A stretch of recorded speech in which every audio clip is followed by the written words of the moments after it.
Thank you, everyone. We'd like to call to order the General Government Committee, Standing Committee of the Board of Supervisors. I also would like to announce we do have a third supervisor, I believe, in the room, and there he is. And by our rules, he can listen, but he cannot speak. Because that would be a Brown Act violation, not being an official meeting of the Board of Supervisors. But Supervisor Woodhouse wanted to hear very much. His district, 3rd District, there's a number of you here, and so he wants to hear what everyone has to say. And so, call to order, roll call, please. Supervisor Brown? Here. Supervisor Jurdy? Here. Okay, our first item will be discussion and possible direction regarding policy related to formation of municipal advisory councils. This was referred to the General Government Committee by the Board of Supervisors on January 12th. And looking over some of the information that has come forward from other MACs, Westport is one. They really felt they didn't have enough time as a MAC to review it and what is being proposed. They only meet once a month, which I imagine some of the MACs do. So anyway, I'll see what Supervisor Jurdy wants to do. We certainly want to hear what everybody has to say today, but we're probably going to refer further testimony and fine-tuning till we hear back from all of the MACs to our April 11th meeting, and it will be at 1:30, but we want to hear what everybody has to say today on this particular agenda item. I would now like to go to staff to introduce the item and the works that has been done.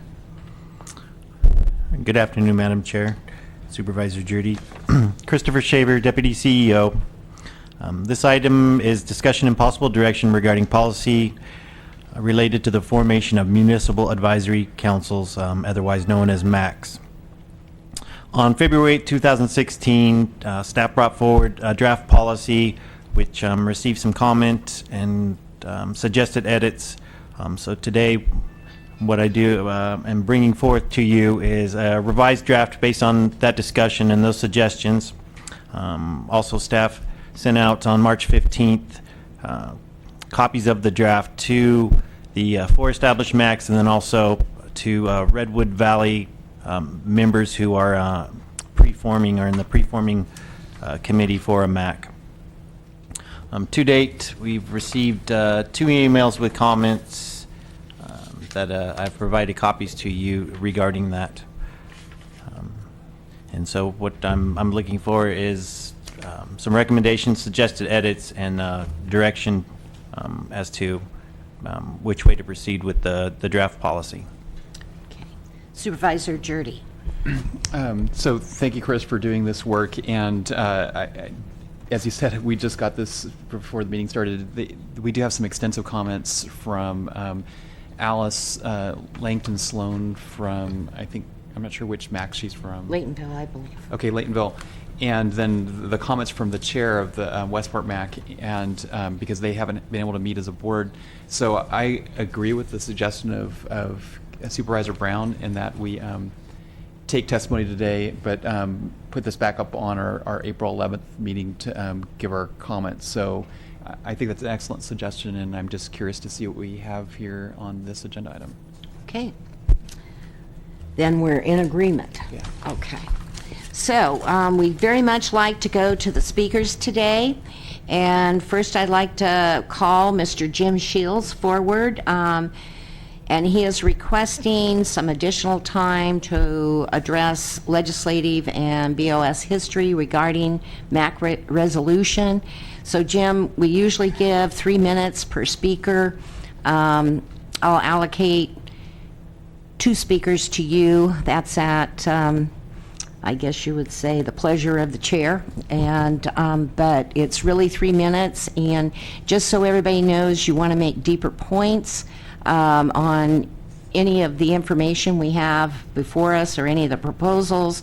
It's always good to get maybe 3 speakers and you each cover those points if you want to go over the 3 minutes. So, Jim, haven't seen you at a board meeting in years. You used to be at all of them. I'll carry the heat and light emanates from the center of the county's universe down here. Apparently your microphone's not on. Is it on now? Okay. Testing, testing. On. Yes. He's The- saying you're on now. The heat and light generated by the county center of the universe here would just overwhelm me. Anyway, Jim Shields, and by the way, Carrie, thank you for allotting a little bit of additional time. I'm the longtime district manager for the Laytonville County Water District. I'm also the owner and publisher of the Mendocino County Observer. And I was the first chairman of the Laytonville Area Municipal Advisory Council, as well as the chairman, I guess you'd say founder of the LAMAC.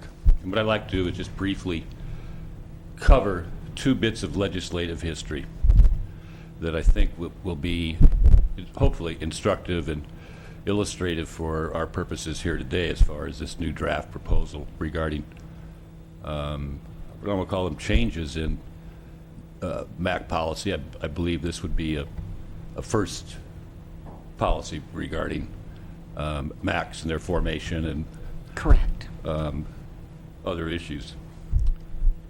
If you look at the legislative history of the Municipal Advisory Council provision in the California Government Code,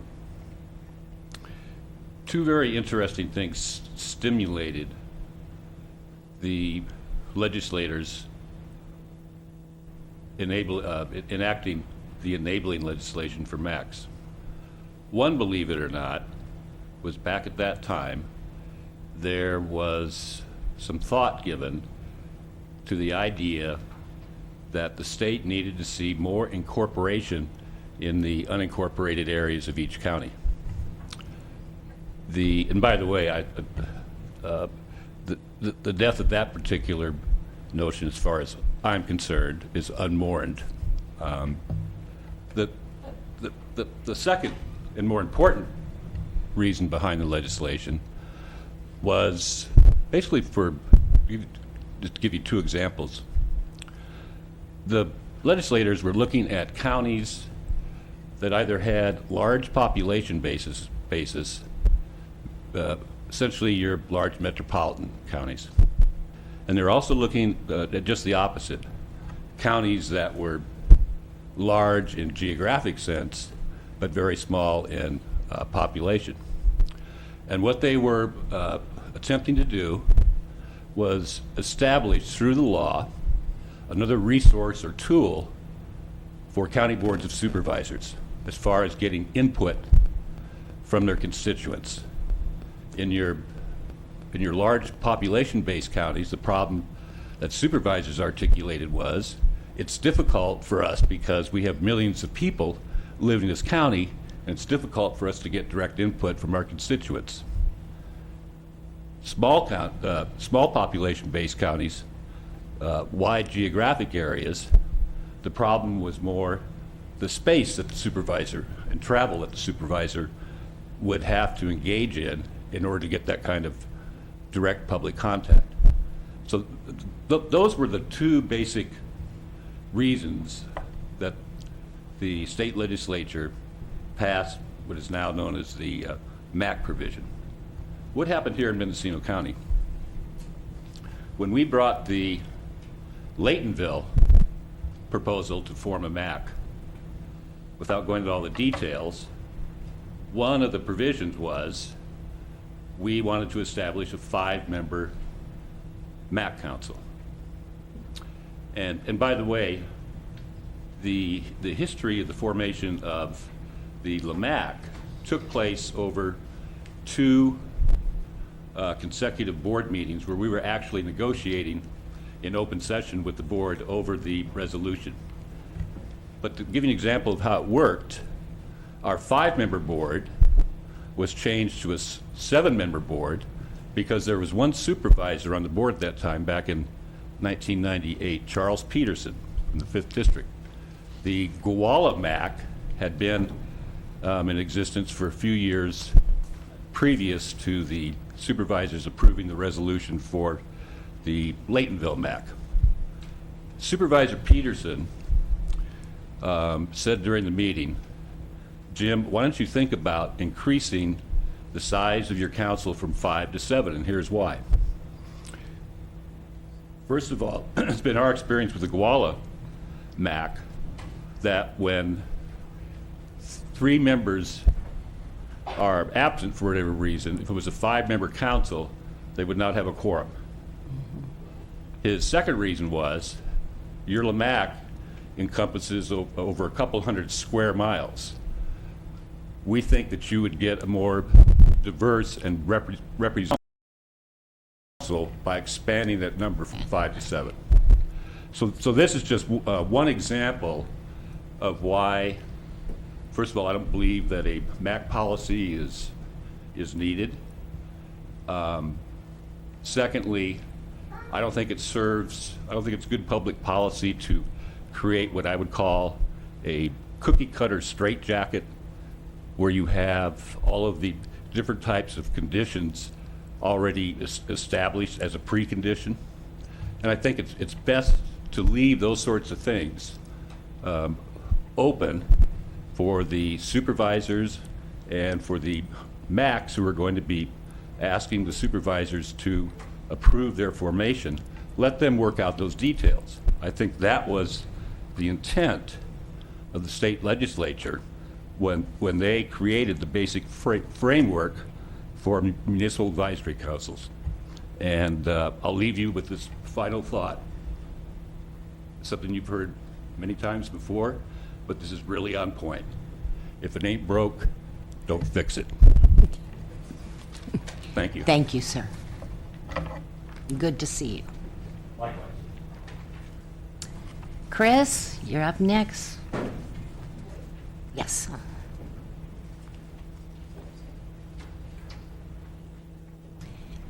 Just restate your name for the record.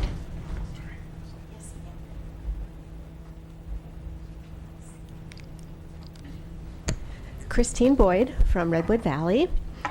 Good afternoon. First, I'd like to thank your county staff for reworking the policy to this point. We think it is an improvement from the first edition. We still have a couple of issues that we'd like to bring forward. First of all, to echo Mr. Shields' comments, we really believe that limiting it to 5 members and 1 alternate is kind of restrictive. Maybe a suggestion would be to say 5 to 7 members, or even, since the state allows up to 11, 5 to 11 members, and leave it to the local MACs to determine what works best for their communities. One reason why I think larger is better, aside from the quorum problems, is that I worked for many years as part of volunteer organizations. I was a paid county staffer, so I almost invariably made the meetings. But we had members of the general public who had other jobs, had other commitments, and it was a lot harder for volunteers to show up at all the meetings that were convened. So that's just a general problem with volunteer groups, that many of the volunteers have full-time jobs or they're full-time caretakers. For retired people such as myself, there may be medical issues, or if we're lucky, travel opportunities or other full-time caretaker responsibilities. So given that it's very important for as many members of the MAC as possible to actively participate in meetings to represent the community, I would recommend for some more flexibility for a larger organization. The other important issue I'd like to bring up, well, 2 actually. Under 11E, there's this word specifically requested by the board.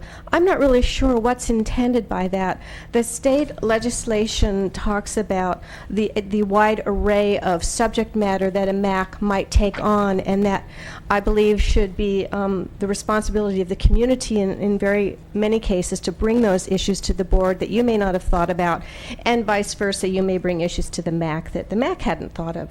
So this makes it appear as if only when the MAC is specifically requested to bring an item would you entertain hearing about it. So I would recommend a change there. And finally, under quorum, I don't really know what that means. The way I read the quorum definition, it seems to me to say that if you have uncovered positions on your MAC, which is going to happen, and say you were only down to 1 or 2 members, your quorum might be only 1 or 2 people making decisions on behalf of the whole community. I think that's too limiting. So maybe a redefinition of what a quorum means. That's it. Thank you very much. Thank you very much, Chris. Alex DeGrassi?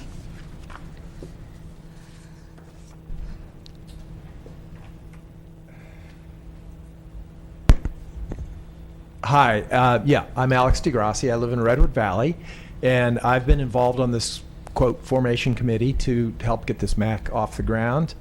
I don't have a lot to say. I just want to reiterate that, one, I agree that the number of members on the MAC should be somewhat flexible. I think it's going to vary depending on which MAC in the county we're talking about. I think for us, we're hoping to get 7 and have 1 or 2 alternatives for the reasons that Chris has just stated.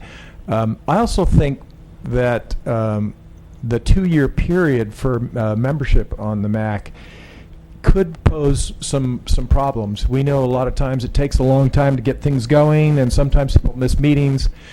It seems like 4 might make more sense, give a little more sense of permanence on the MAC, and certainly we agree with the idea of starting, if we have a 4-year term, if we started with some of the members being appointed for a 3-year term so we can stagger, or even a 2-year term. So I would push very hard for that 4-year term. I think it's very important.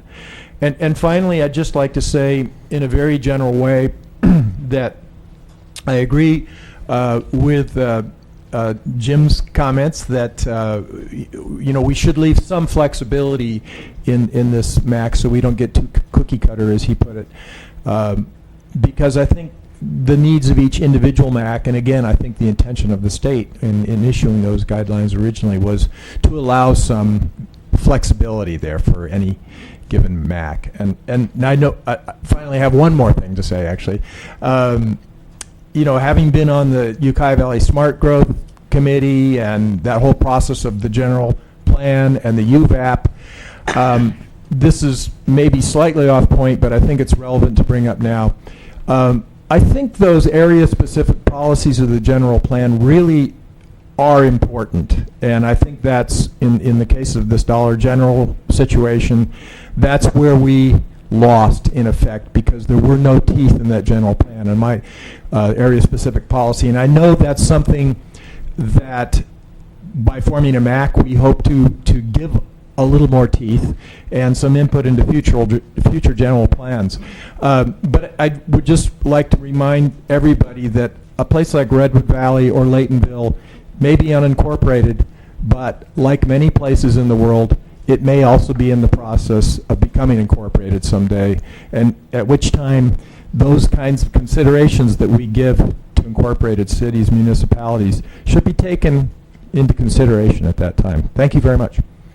Thank you. Next, Sheila Rogers.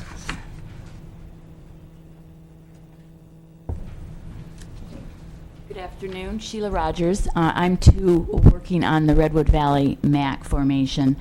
Everything that has been said so far I support, so I won't go on and on about that flexibility in the number of members and also the terms. I do, however, want to say that Allison Purnell from the Laytonville MAC emailed me this morning asking, since she couldn't be here, to give this input on the same subject, and I'm just going to read it. A 7-person MAC has been really good for us. We commonly have 1 or 2 folks absent at each meeting, so there is a significant role for our alternate. If we only had a 5-member MAC, we would commonly have 4 people at a meeting. Not enough to represent different segments of the community or have meaningful discussion. And the other thing that I wanted to say, and this is a little bit nitpicky, but I just want some clarity on it. In the introduction to this agenda item. It says, members do not make or set policies, ordinances, or laws. And I totally agree with that, understand that. And then it continues, and are not in a position to interpret the county zoning ordinance, the county general plan, or local community plan. And I will just ask for some clarity on what does interpret mean in this case. I don't quite understand that. It seems as if it would be a logical thing that we would be doing, trying to interpret those things.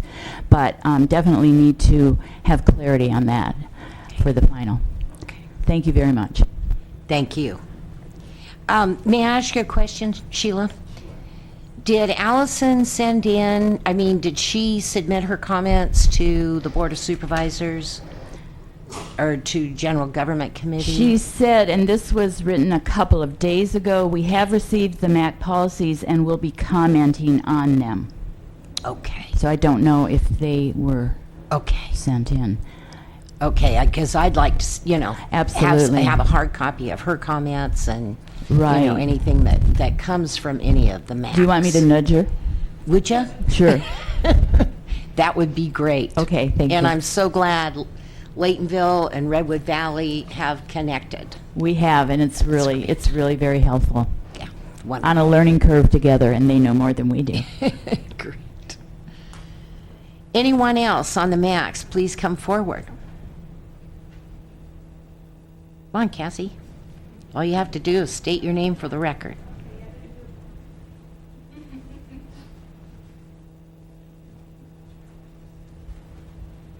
Hi, good afternoon. I'm Cassie Tanning from Redwood Valley, and I agree with everything Christine and Alex and Sheila said. I don't have anything more to add, but thank you for hearing us and allowing us to have this process. Great, thank you. Anyone else on the max? Okay, great. State your name for the record. Hi, I'm Lynn McGuire, and I've been working with the MAC Formation Committee. And I really also don't have anything more to add other than just thank you for hearing this, and I'm really glad that we're getting started on this for our community. It's really needed, and glad to hear all these points are being considered. Great. Appreciate your volunteer time and all of the Formation Committee's time in Redwood Valley as well. Anyone else, please come forward. Come forward, sir. State your name for the record. My name is Albert Repovish. I'm the chairman of the Laytonville MAC. I really appreciate the postponement till next month for more comment. We've all just had a few days to discuss this. Our meeting is this Wednesday, and we will have comments that we can forward to the board. Great. Thank you very much. Thank you, sir. Anyone else, please come forward.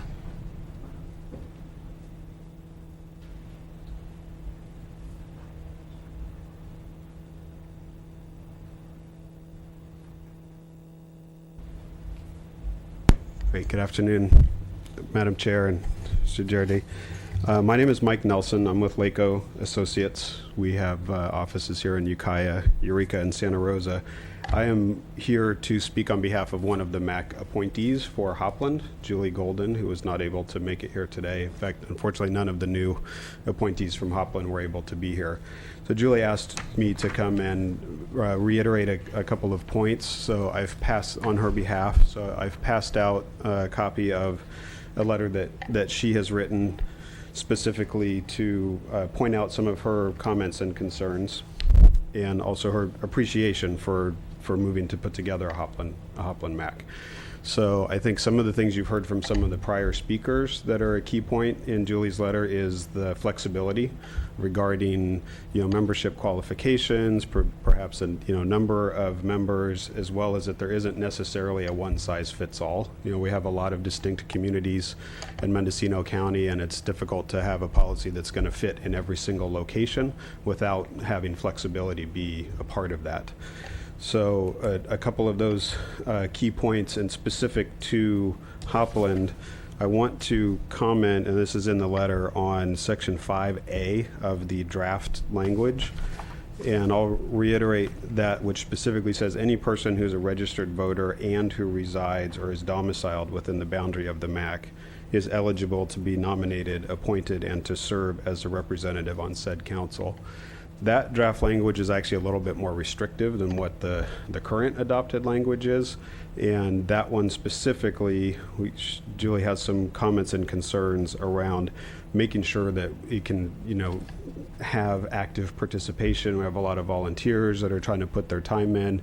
And our suggestion through Julie is to have a little more flexible language that would be something along the lines of reside, own property, conduct business, or have their place of employment within the jurisdictional boundaries of the MAC, so that it's not just, Julie, for instance, owns some properties in different locations. She has businesses there, but has, not necessarily domiciled in that specific location. Correct. That would hold for a lot of the current appointees, as well as some of the potential alternates, which would have to follow the same guidelines. So again, everybody's happy, great with having the MACs together, but we think it's important to have flexibility around the membership eligibility.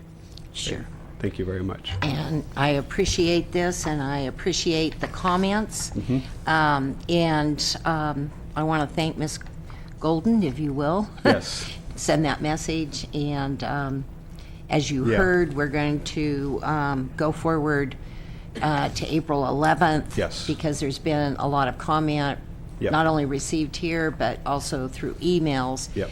And what I think is really important is for each one of the MACs to be able to digest what we have here and to hear back from them. But certainly we hear the comment today and be evaluating the written comment that's turned in as well. So I thank you. Thank you. Appreciate it. And we'll be back on the 11th. And it is 1:30, so you know. And Supervisor Jurdy, I feel we got a lot to digest and think about. I wanted to give a little bit of a history so Mr. Shields and others understand. We have had Laytonville reestablish themselves as a MAC. We have Redwood Valley, the community that's looking at establishing a MAC. We had a recent MAC formed with Hopland. And of course, we have the GMAC that's been active for years. We have Westport. I do think we're going to have other communities coming on. So around the discussion of Hopland and approval for the MAC to be formed, suggestions came from all 5 supervisors as to how we should handle this and have some guidelines for all the MACs. And it wasn't to be restrictive or anything. It was just, okay, we get them all. How does the Board of Supervisors communicate with them? How do they communicate with the Board of Supervisors? How do they function? But it was a direction, and that's why it was referred to this committee. So after the April 11th meeting, we'll have more proposals hopefully incorporated into what we're presenting, but know that then it will go before the full board. So, okay. All righty. Mr. Shields? And if any of you would like see some of these comments that we've received, copies can be made by the clerk of the board office. Yes, sir. Thank you, Supervisor Brown. just a quick clarification, but also to make a point, because I think the board needs to be aware that the Laytonville Municipal Advisory Council last summer was forced to deal with this so-called disestablishment issue, where you had a county departmental head from planning and building who, on his own volition, on his own motion, refused to recognize the legitimacy of the LMAC. And I worked with Supervisor Woodhouse to get that situation rectified. But that sort of I'll just call it rogue behavior on behalf of a subordinate agency, the Board of Supervisors, it's not helpful. At no time was the Laytonville Municipal Advisory Council in any form of disestablishment. So I just want to clarify that for the record, and to make both you and Supervisor Jurdy available are informed that there's been a history of what we would consider interference from at least one department who in reality really doesn't have a stake in the relationship between the MAC and the supervisors. It's a direct relationship between these MACs and the board, but more specifically, these MACs are actual creatures created for the benefit of the district supervisor in which they are formed. So Exactly. there's a little bit of history to this whole thing surrounding MACs and now this proposal. Okay. Thank you. Thank you. I'll permit you to come back up.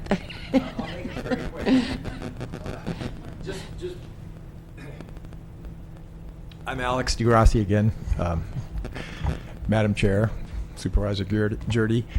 Very quickly, I just want to address something that Mr. Nelson, I believe it was, said about the requirements for membership on the MAC. I think that might be another area in which there should either be flexibility for the MAC to determine that, or if that can somehow be determined by the MAC's bylaws. And just very briefly, the idea being, I think, for example, the Redwood Valley Formation Committee has felt that it's important that people reside, have a domicile in the district to be on the board. And I would hate to see that possibility be eliminated in a policy by the board. So again, either flexibility there, or if that could be a subject for the bylaws of any individual MAC. Yeah. Sure. Thank you. And the Hopland, there's a lot of ag land, and many of the people don't want to build out on those ag lands, so they did kind of mix theirs around, or made it different from the GMAC, probably Westport, Laytonville, but mainly because there's a lot of land zoned ag, and their businesses are there, but their homes are not. Yeah, so, and that was explained to us at that time. So to me, there has to be flexibility depending on the area of the county, and I think Mr. Shields addressed that, and what type of community it is. And so it's great. Thank you. Okay, then we'll see you back April 11th, but if you want copies, did we do copies of the emails as well? Okay, so there are copies back there that you can pick up if you want to read what other MACs are suggesting, and we'll go from there. And I'm sure I'm going to be meeting with Redwood Valley really soon and engaging. And then Jim, for the Laytonville, I haven't met her in person, but Allison, and talking to her on the phone, and Laytonville's interest in helping Redwood Valley is great. So we appreciate it. Thank you. The next item on our agenda is discussion and possible direction regarding management of the Tule elk populations. And it says here in Potter and Round Valleys, but we know it's much further than that. And I did clarify that in the actual agenda summary as being Potter, Little Lake, Long, and Round Valleys. I got a hold, as we agreed to do, Mr. Joe Hobbs, State of California. He is the Department of Fish and Wildlife, and he is the Elk and Antelope Coordinator. So, Mr. Hobbs, please come forward, and I understand you have a PowerPoint. Yeah, hi, my name is Joe Hobbs. I'm with the California Department of Fish and Wildlife. Also have with me is Victoria Barr, who is our Hi, Victoria. Share and Private Lands Management Coordinator. Okay. And then Scott Kohler is the unit biologist for Mendocino County. And also here is Pete Figuera, who is Scott's supervisor. So he's a supervisor for a portion of our northern district. Okay. And it might, I know people are going to have questions. Okay. But I want you to go forward with your PowerPoint. All those that are here, we will take the testimony and comments, and then we'll maybe do the questions first and see how that all rolls out. Okay. Okay, thank you.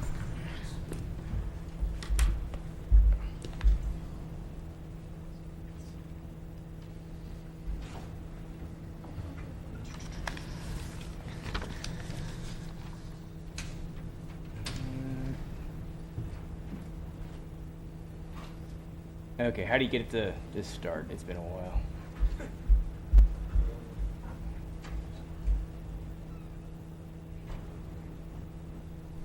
Okay, thank you.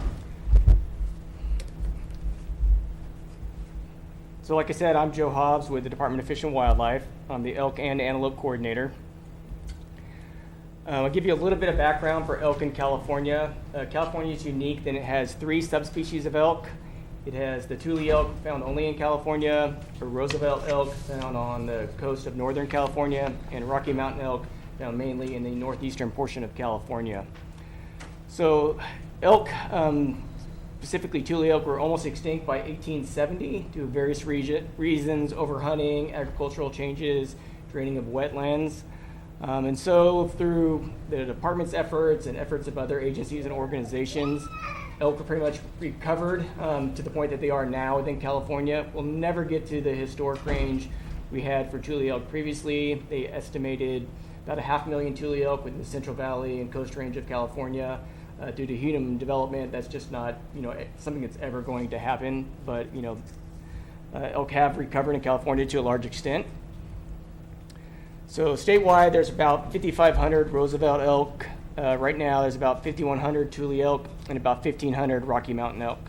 So the estimate for Mendocino County, which has both Roosevelt and Tule elk, is about 950 or more elk.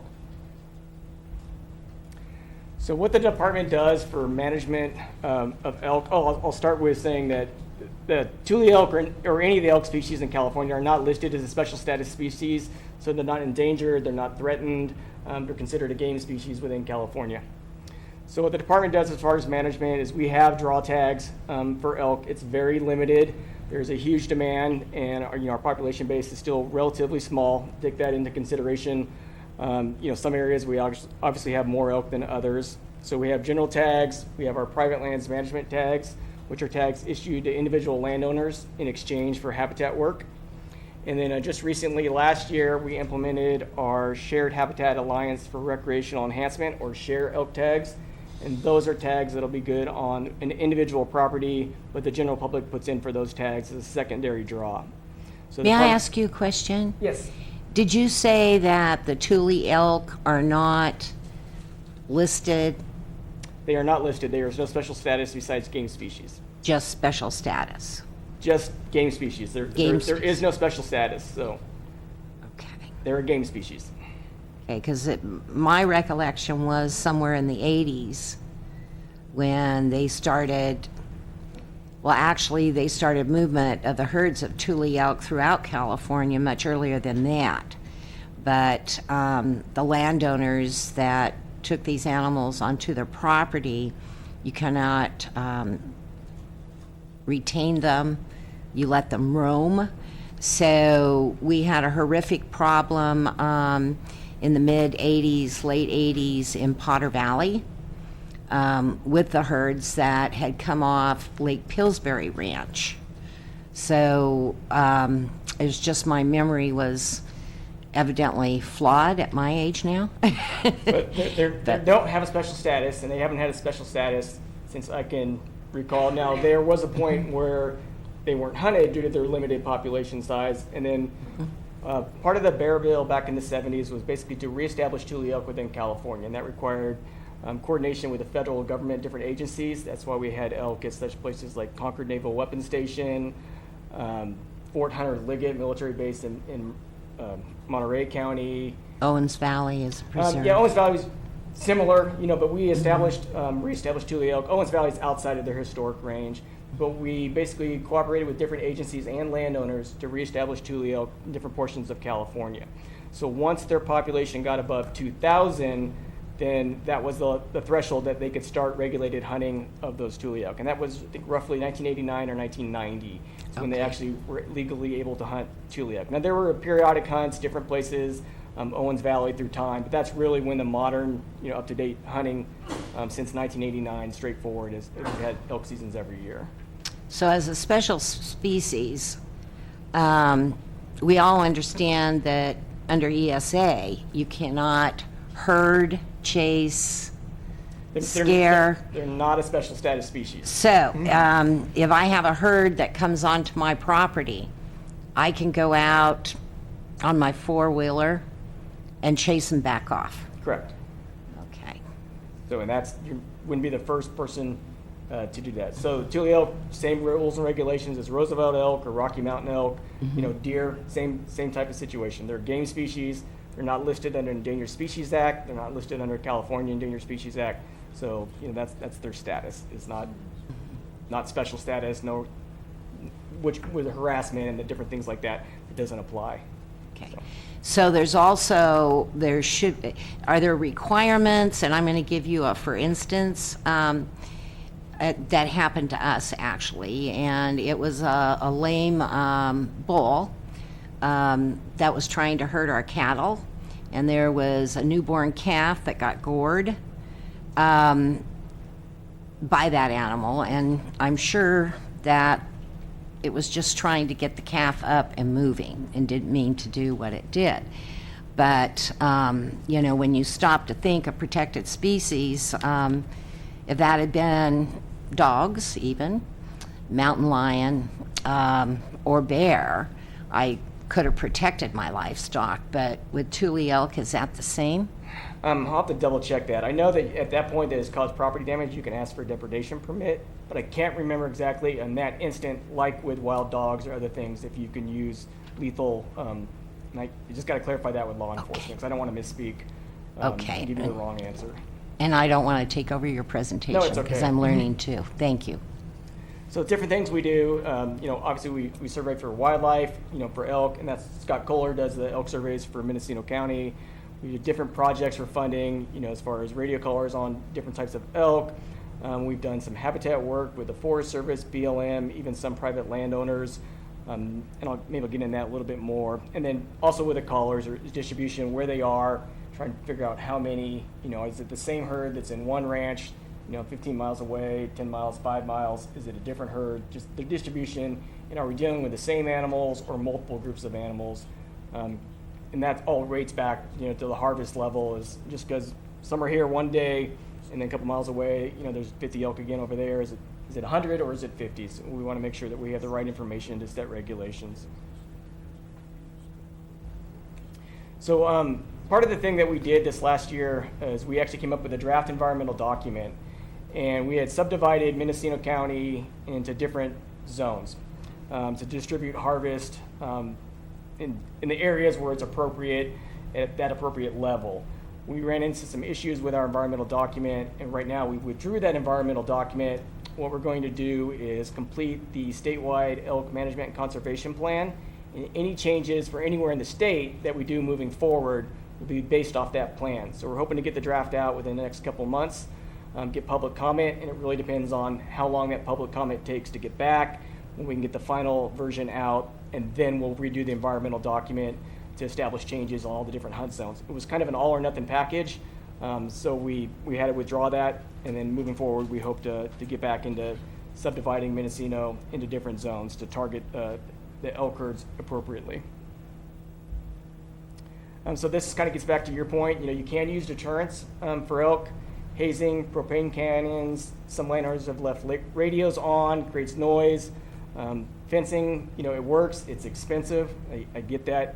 Repellents, sometimes they work, but all of these, if not kept up with constantly, can have limited success. Even when they are utilized, it can also have limited success, and we realize that. So it's very difficult once elk get habituated to keep them off of those areas. I mean, they're creatures of habit, and they will go back, especially when nothing bad ever happens to them. And I've seen the bent over fence posts. Yeah, I'm not going to say that elk don't break fence, because I've seen it. I've run through fence with a helicopter, on accident, and had to go back and work with the landowner to fix that fence. They don't hate fence, but when you get an 800-pound animal in a fence, he may just walk through it if he's not going to get hurt. And that does happen, and it happens on a fairly regular basis. Okay. So the liability issue, elk are wild animals. The state is not liable for the collisions or damages, nor is the landowner if those elk are on there. We had somebody that tried to sue a landowner saying that they were their elk.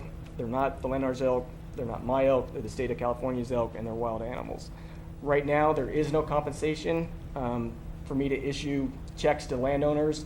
The only thing I can get close to doing that is with the share program, where the state pays the landowner for that access for those hunters that are drawn. If I had the ability to write checks, I don't, so I can't do that until something else changes within state law to allow that to happen. So right now, that's kind of where we're at on that one. And that's kind of, the general nutshell, but I guess the devil's in the details with particular questions, and I can do my best to answer it. And Scott's the unit biologist who has a lot more local knowledge than I do as well. Okay. Righty. Would any of you like to come up? I'm very pleased that you're here with Mr. Hobbs. Would you like to come up and address the committee in your particular areas?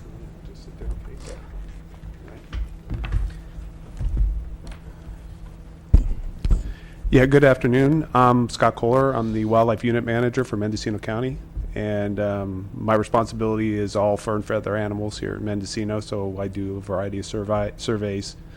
And I also manage all the private lands management program in Mendocino. I have about 150,000 acres of private landowners, 17 landowner managers in the program. 100,000 acres, a little bit over that, is in managing for elk. There are 9 PLM landowners in for elk. So if you have any questions regarding to elk locations, population status, herd distributions, I could probably provide some information in regards to that. I wanted to ask if you're in a program, some type of a program, do you do management plans? And if management plans are required every how many years, or, how does that work? Okay. For the private lands management program, it requires a 5-year management plan be submitted. It's to cover 5 years. The landowner pays to get into that program. It's specified as to what the managed species is going to be. For Mendocino, it's either deer or elk or both. The management plan has a variety of established sections that have to be identified within it. One is numbers, monitoring, population status, counts of those species that they're managing for. And it requires that there be coordination with me going out on the property and looking at the habitat improvements, working with the landowner in regards to the species that are being managed for. And It's a fairly lengthy document, and in a lot of instances, we have a lot of landowners who start to get into the program, but decide that they don't want to get involved that much with the department because it requires annual reports, tag managements. It's pretty lengthy and in depth. So what responsibility do landowners in that program have so as not to impact their neighbors? Is that a part of the plan? In the beginning, they have to notify their neighbors that they're going into the program. So when they first initiate their interest in being part of the program, they notify their neighbors. They put a notification in the newspaper. And comments in regards to them being in the program are then sent to the department or regional office, and the region responds to those comments of those adjoining landowners.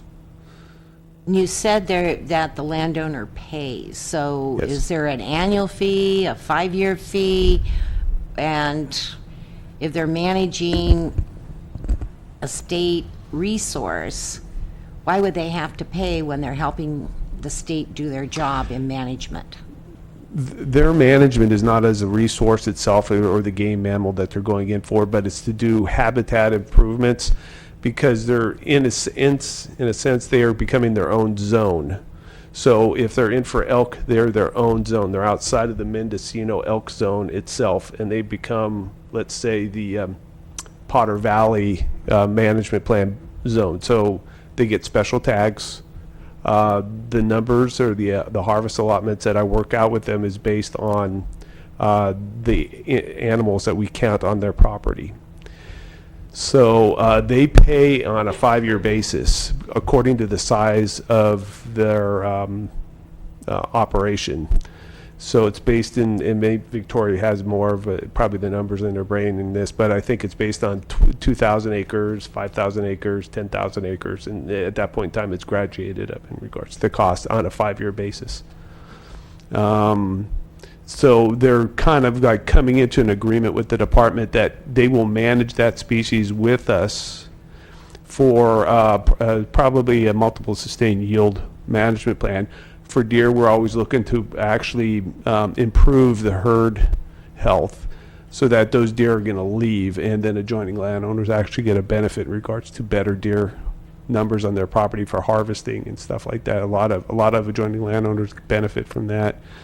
For elk, usually it's just for us to manage the herds in Potter Valley at a certain level, but there are restrictions placed in regards to the available elk tags, the number of days in the season for them to be able to harvest elk, and their opportunities to actually get out there. So there's a lot of balancing that goes on. One of the benefits of the PLM operator. Could you speak into the... So one of the Thank benefits of the PLM operator, as far as the people that they can allow hunting on it for species that are hard to draw, like in this area would be elk, is they don't have to go to the pool that drew a general tag and go, okay, this is the trespass fee. They basically get to say who gets those tags, and so they can market those tags to a different clientele, basically obtaining a higher trespass fee than they would for someone who just drew a general tag. So the economic compensation comes from who they issued the tag to. So this program, PLM, is... Yes. Okay. It took the place of the Ranch for Wildlife program? Pretty much the same thing, yes. I think it's always been known as a private lands management program, but it's similar based on the ranching for wildlife that Wyoming or Montana has in place. Okay. Would you like to come speak, Victoria? Thank you. Yes.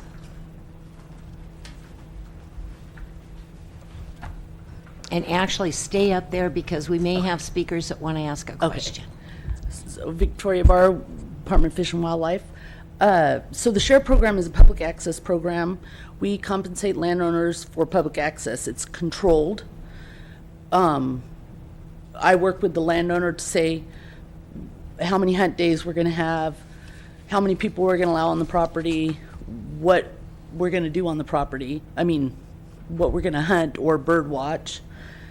And so we do I try to do 3-year contracts. Right now I'm doing year for elk just because it's new. Want to see how it goes. And in the contract, we, I work with the landowner, and each contract is formatted and is specific for the landowner. So, we cover liability. We have all share access permits. Permit holders have to sign a liability waiver before they step foot on that property. And they have to get it to me before the hunt. So right now we have two landowners enrolled for elk hunting in Potter Valley. And we have 20 properties just enrolled for 2016 for elk hunting. So some of them are in Del Norte, Humboldt, Mendocino, Siskiyou. Colusa? Yes, I'm talking to somebody in Colusa. Yeah. So that's in a nutshell. I mean, share is pretty simple. Okay. And it's not heavily regulated so that we can make it property specific. And we can contract with anybody.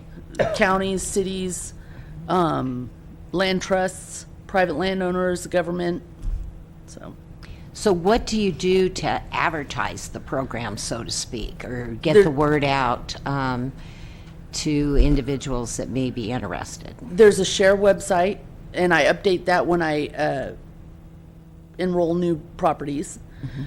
We do press release, and so I write press release, send it to our Office of Communication, and how I've heard this, how it works, they send it out, and whoever's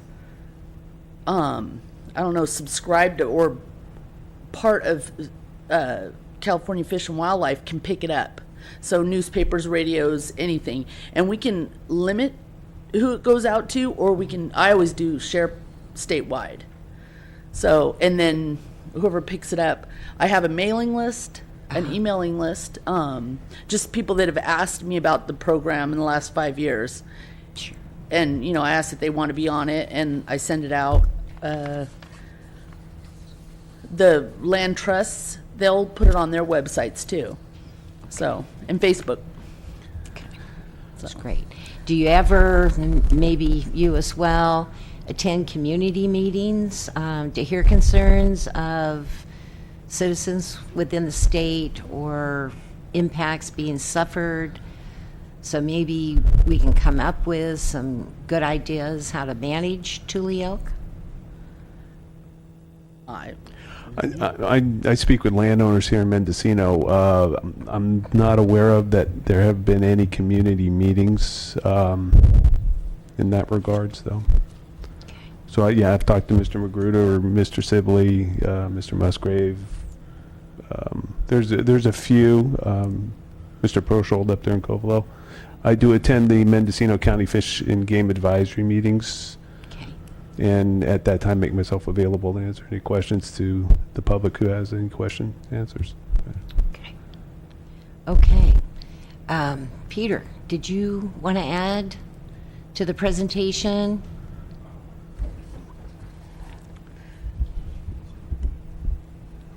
I really don't have too much specific to add to what these folks have already said. Maybe a couple small points of clarification. If you had questions about the... Just enter your name for the record. Oh, I'm You're sorry. being recorded. I'm Peter Figura with the Department of Fish and Wildlife in Reading. Maybe to answer your question about the cost to be in the PLM program, I mean, that's essentially an application fee that's designed in part to offset the department's cost of administering the program, all of Scott's time and so forth. So I'm not sure if that was clear or not. And then, with regard to, you asked a question about potentially chasing an elk from a field or something like that, and there's a blanket prohibition on the harassment of wildlife in the regulations, and so I think we generally take it that hazing an animal to protect your property, just getting it away, that's not a big deal. But there is something in the law where if you chased an animal, say to the point of exhaustion or injury or something like that, it could be construed by a law enforcement officer or a game warden that could be illegal. So just wanted to clarify. Okay. It's pretty common sense, I think, the way we typically look at that. It's okay to haze an animal away from something to protect your property, but there is a point where you could go overboard. So that's the only thing I could think to clarify based on what they've already said. Okay, and thank you for the clarification, yeah. And you might want to join everyone at the table, just to, and I'm not sure, is that microphone on as well to respond? Okay. So we're going to go into public comment now. Here, I have some cards. Terry Prochelle?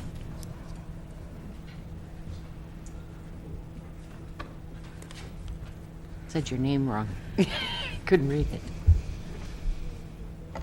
Hi, my name is Terry Prochelle. I lived in Covelo for about 17 years. When I first moved there were probably 20, 25 head of elk. It was entertaining, nice to look at. We thought it was beautiful.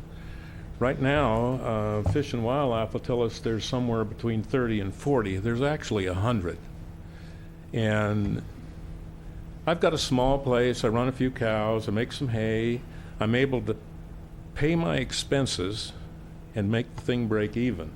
The problem I've got is that if these elk get on me, I might as well have my neighbor's herd of cows get on me, and they'll eat whatever they want. And the biggest thing that I hear today is that a good friend of mine called. They were on him. He needed to get them off. He was told by somebody in your office that if he herded those elk, he would be arrested. And that's the thing that's been told all over by your wardens. And I don't think that you people you won't work with us. You say, well, you can build a fence. Oh, hallelujah, that's a big deal.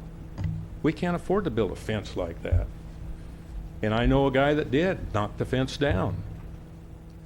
So my biggest thing is you're unresponsive to what our problems are. You don't care. And we pay our taxes. We do everything we're supposed to do. We live by the law. And then you've got a state agency walking all over us. And I don't understand it. Yeah. Okay. The other thing that... and it's the game wardens that, because I've always been told this. So... What's interesting is there's game wardens that have got a little age on them, like me, that are very gracious, very nice young nice men. Then you get the young guy. He's got this bullet in his eye, and he's going to do something to somebody, and we're not going to put up with it. There's just no way. I can't have 30, 40 head of elk come onto my ranch, and it just isn't going to work. And if the biggest thing, my neighbor's cows get on, I call him up. Oh, gee, we open the gate and chase them off. Everybody's cooperative. Fish and Wildlife won't cooperate at all. To tell a landowner, if you chase those elk, you will be arrested. Well, there's probably going to be a lot of people arrested because I'm going to run them off of my place, period. I won't put up with it. Thank you. Thank you. Penny, you're next.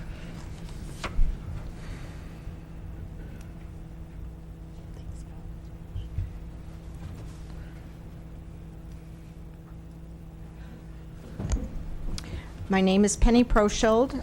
I'm married to Terry Proshold. We have a beef cattle ranch in Covelo.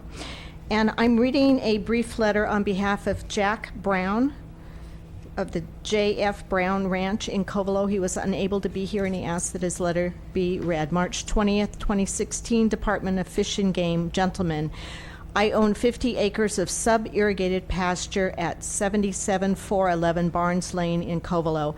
I hay and pasture. This is part of my income. I have severe elk damage on this property. The elk number upwards of 27 head, and generally there are 9 head in permanent residence.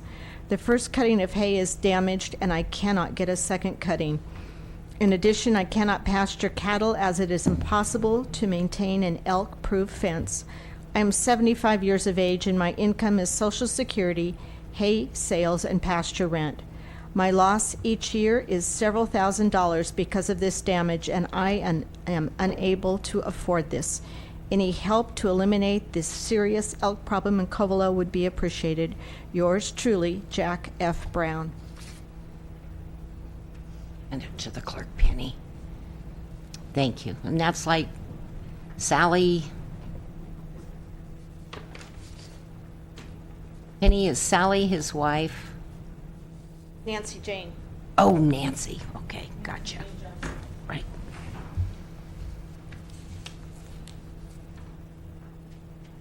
Do you have more cards? Okay, anyone else? I do not have more cards. Like to call anyone up, and please state your name for the record.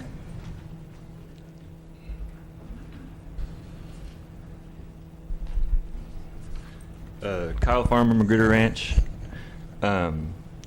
First, I just thought it was interesting. A lot of these programs, I think, as long as we can move ahead with some of the things that you guys have been working on, are going to work for the larger ranchers. People with these hay fields, there's going to have to be some creative thinking about how to work with them, because I can't imagine they're going to be able to do a share program and such. So I have no idea what to do there. My question, the environmental organizations out of Oakland, as I understand it, that were able to stop the last attempt to increase these tag numbers, I don't think that their goal is to create a reasonable management program moving forward. I think their goal is to stop hunting at all. I mean, I've read their websites and they believe that it's a bad thing, and that's their goal. So if I understand correctly, once we're able to get a better elk number with the helicopter or whatever it's going to take, then hopefully that original proposal might move forward. But there's going to be continued pressure and pretty squeaky wheels, because they have the funding and they're not out, tending their pastures. Their whole job is going to be to just bug you guys.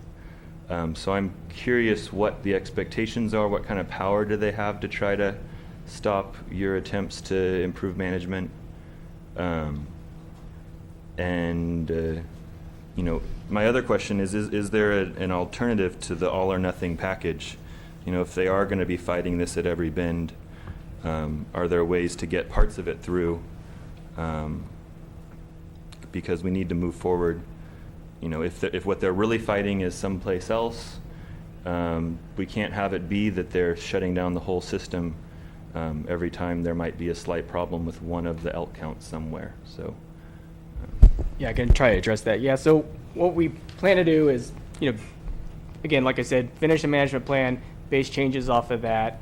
What we do, the department does, is we make a proposal basically to the Statewide Fish and Game Commission. They're the adopting agency that does that, so input from both sides, if you want to use that terminology. They review and they make their final decision.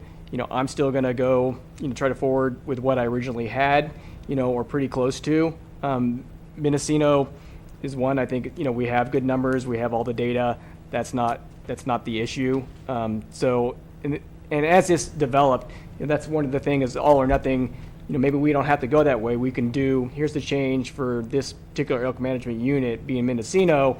Here's the things, so you get just the input for that particular one, and then go forward with that. So that's one of the options too, is basically use each individual elk management unit, there are 22 statewide, as its separate environmental document. So that hasn't been decided, but that's one of the options, is not do an all or nothing document.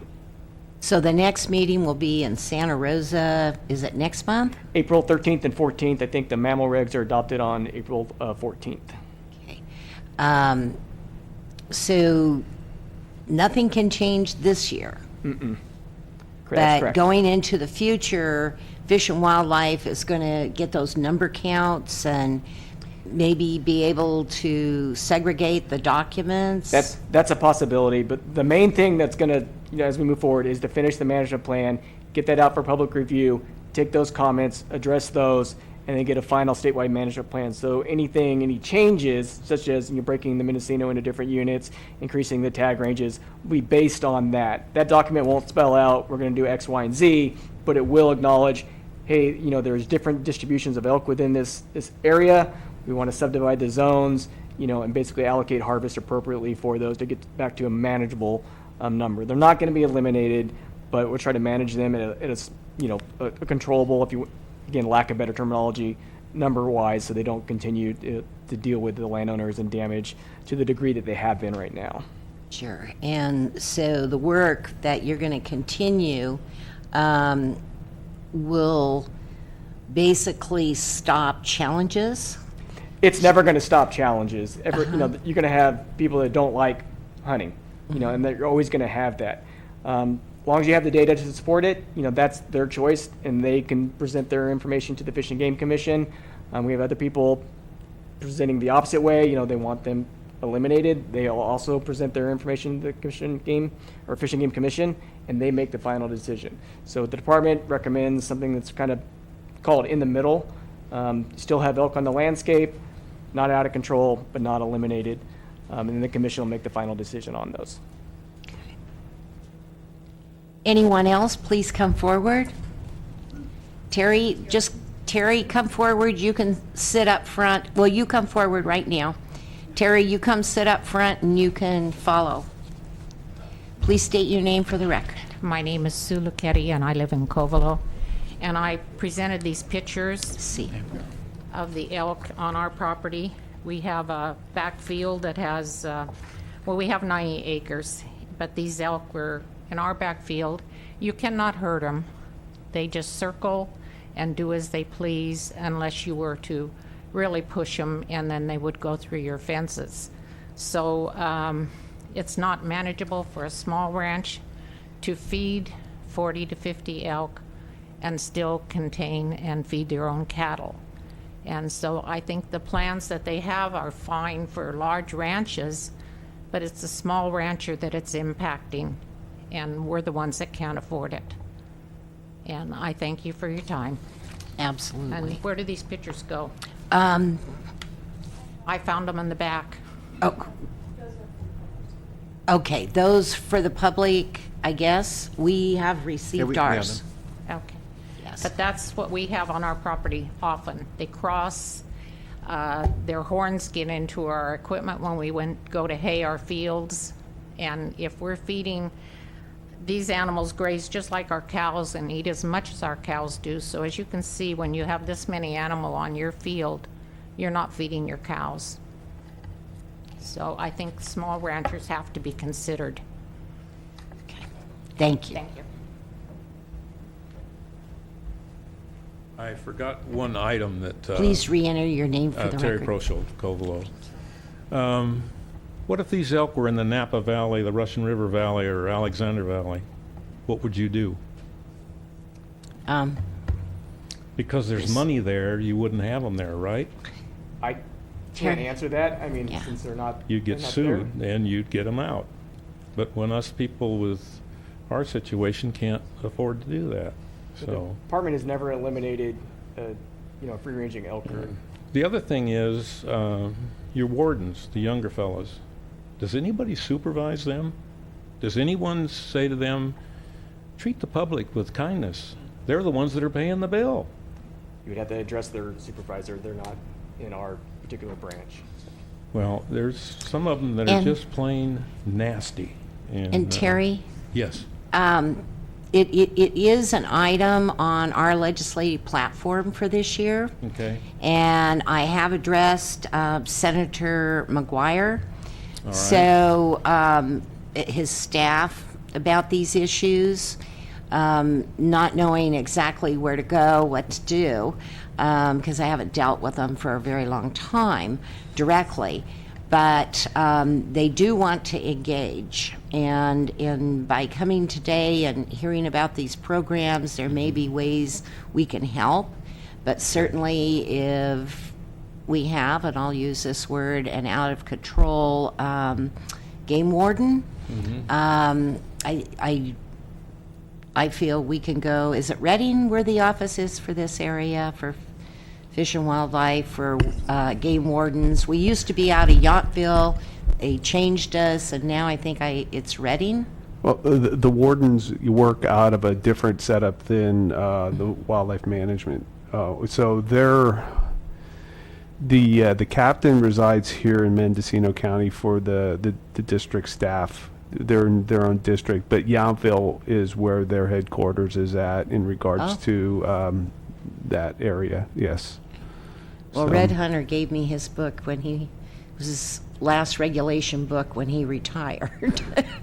And I think that was just shortly after that we somewhat got transferred, but that may be for management. But the game wardens, their boss would be in Yachtville. Well, actually, we have the supervisor lieutenant is in Willits. That's Lieutenant Steve White is the lieutenant for the inland squad.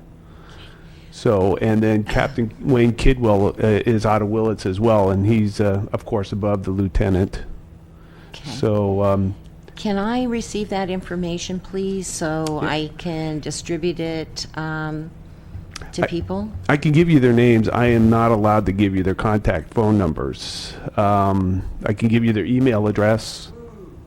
Okay. So, because as enforcement officers, they're always working undercover, have special status issues, and so it's up to them to hand out their information. Although I know Lieutenant White was at the squad, but I think I can give you their email address, and then you can email either one of the supervisors or the captain. He understands what the story is, but the big thing is that if some of us are here, a lot of them just said, "Oh, I'm not going. It doesn't do any good." I can't argue with those people. It's there's a lot of hostility. A lot of smaller ranchers are pretty angry, and you see that green pickup go by and it stirs you up, and there's no reason for that.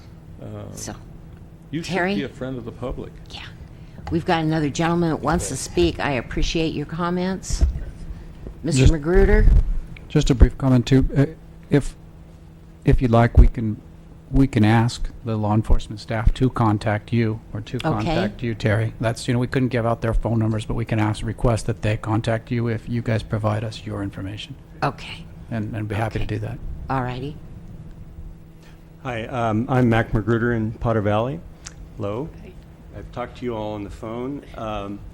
I brought this up when we were at different conversations we've had, but if this program is being set back by numbers and trying to figure out the numbers on how many elk, like for instance, are in Potter Valley, I think a really pretty easy way to do this, so you don't have to spend a lot of money and also very precarious running around in a helicopter trying to scare everything and you get a count that way, is I could organize in Potter Valley all the ranches on the west side and the east side, and we could go out 3 times during the year or a month or whatever and get counts that would be pretty accurate.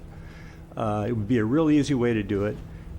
If this would help push the program along, then that I would certainly be willing to set that up and expedite it. We need to do something with these numbers.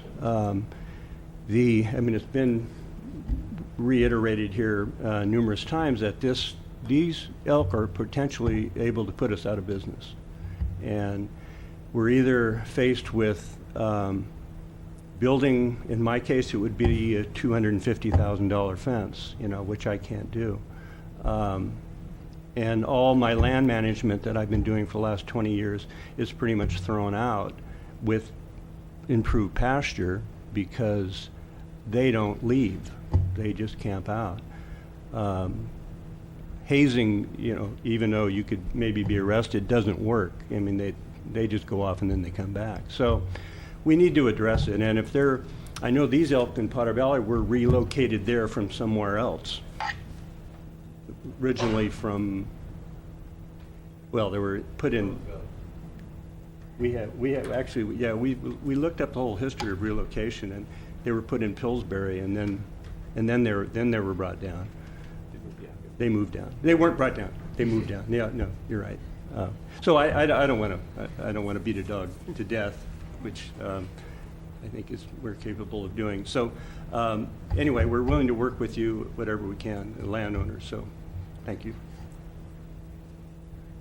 Anyone else? Please come forward. I don't have a paper. Do you want me to fill one out? Or? No, sir. Just state your name for the record, please. Peter Bauer from Covelo. I'm neighbors with these guys here, and I want to point one thing out. You guys talk about being able to manage with PLMs and share program. Well, with most of us, we're 80 acres, 140 acres, 20 acres, multiple parcels that are small. And you really can't have a program like that on a small parcel because those elk can cross all of the aforementioned parcels over the course of 20, 30 minutes if they so desire. So it puts us in a bind as far as, you know, if we were bigger ranchers, yeah, sure, I'd get into the PLM and I'd put a program together and I'd try and get some tags and sell them and offset some of the losses, but we can't do that. So I just want to reiterate that point and voice my support for what's been said already. Thank you. Can I say something? Yes. We actually have, we're doing 2 contracts in Del Norte with multiple properties. One has 8 properties, one has 5. And what they're going to do is work together and guide the hunter to whatever property the elk are on. So maybe next year, if we have more elk tags, we can have a share hunt in Covelo like that, if you can work together. What are the dollar figures involved in that? What do we get out of the deal? It depends on how many hunts there are. I try to base a contract amount on what we would break even, because the hunters really are paying for the program. That the share application fee goes into a fund that we pay the landowners with. So it depends on how many tags we have, how many hunts we have. What's the normal cost per tag that is paid? So last year we started a bull tag and a cow tag, $5,000. Okay. So that's starting point. Yeah, nobody's getting rich, but it's something. Yeah, I don't see enough dollars in it to compensate us for what we lose or what we can lose. Right. Sir, Well, come that's all I forward. got. State your name for the record. Mr. Shields, did you come up to speak? Jim Shields, District Manager, Laytonville County Water District. I wasn't planning to speak today. I didn't know this was on the agenda. Within the past 5-6 weeks, district personnel, including myself, on a number of occasions, have had to initiate traffic stops on Highway 101, approximately 1 mile south of Laytonville. There are 2 ranches involved.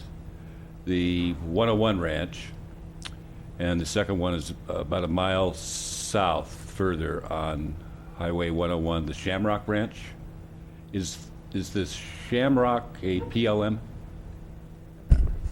Yes.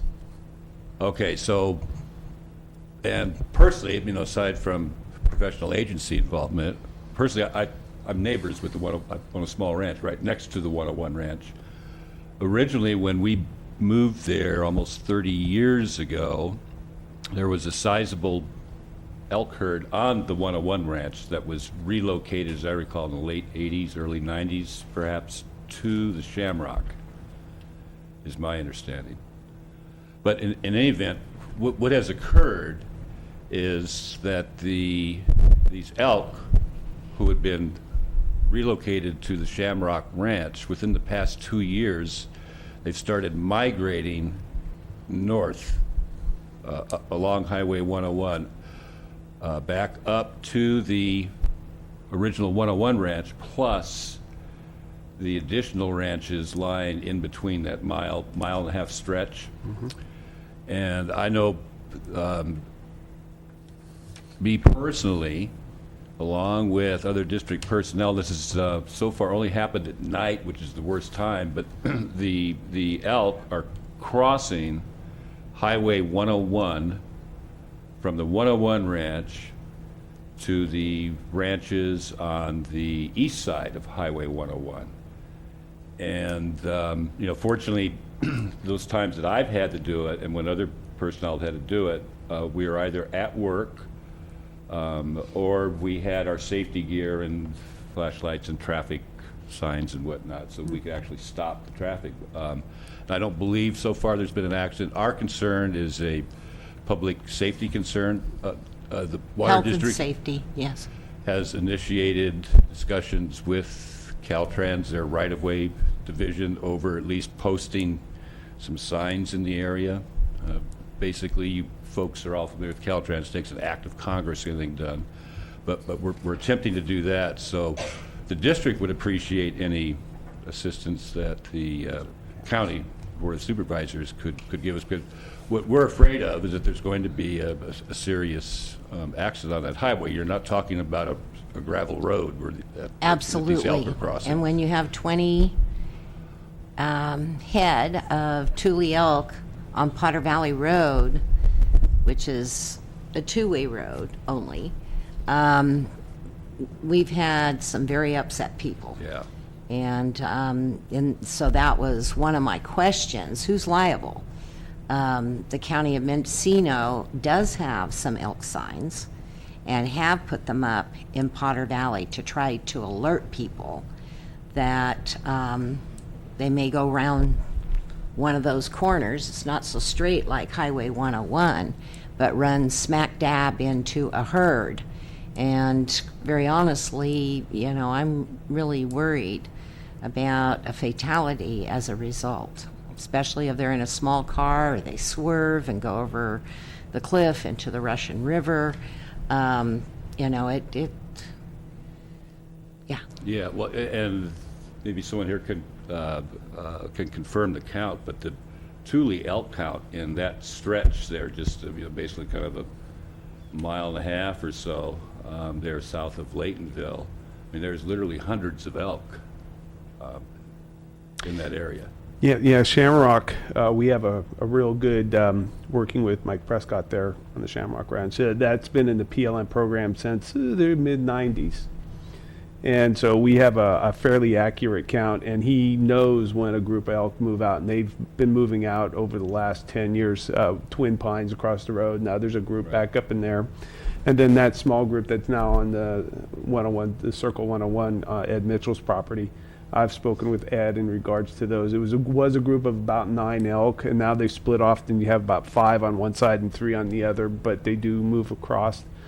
So, yes, they're doing what the Tule elk do, and that's it. They get to a certain point in time, and the habitat, the forage, just doesn't supply it, and then you'll get this matriarchal push. You'll get a group splitting off and going to a new location. Yeah, I mean, the herds are actually, they've kind of spread and segregated themselves along that mile-and-a-half stretch, but there's a certain concentration at times down by the Steel Lane, Davidson Lane. You know, again, these are all properties that are fronting Highway 101.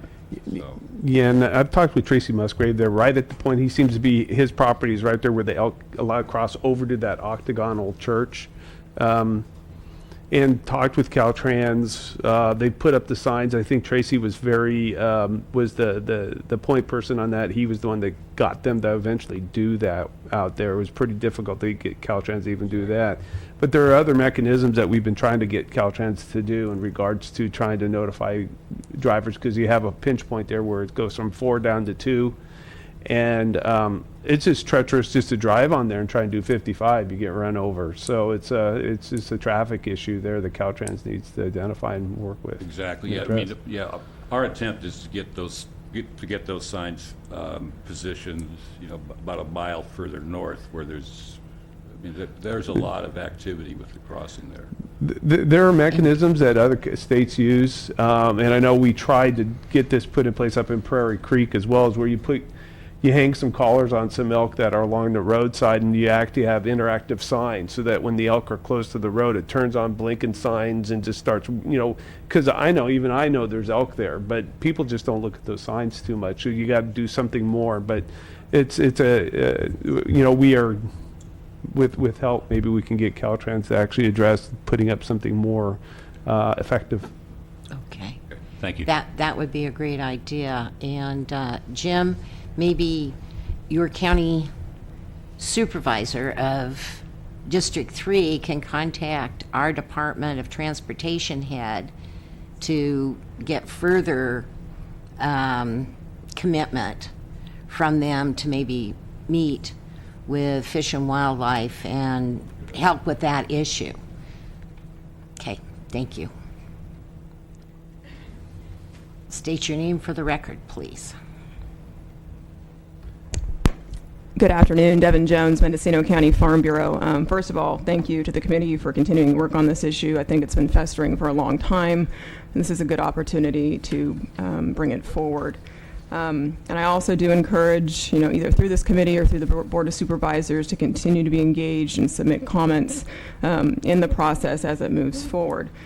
So with that, most of our comments on the 2016 proposed recommendations to the management plan, I sent you guys a letter. You should have seen this. It was CC'd to you back in February, so I'm not going to reiterate, everything that's in there.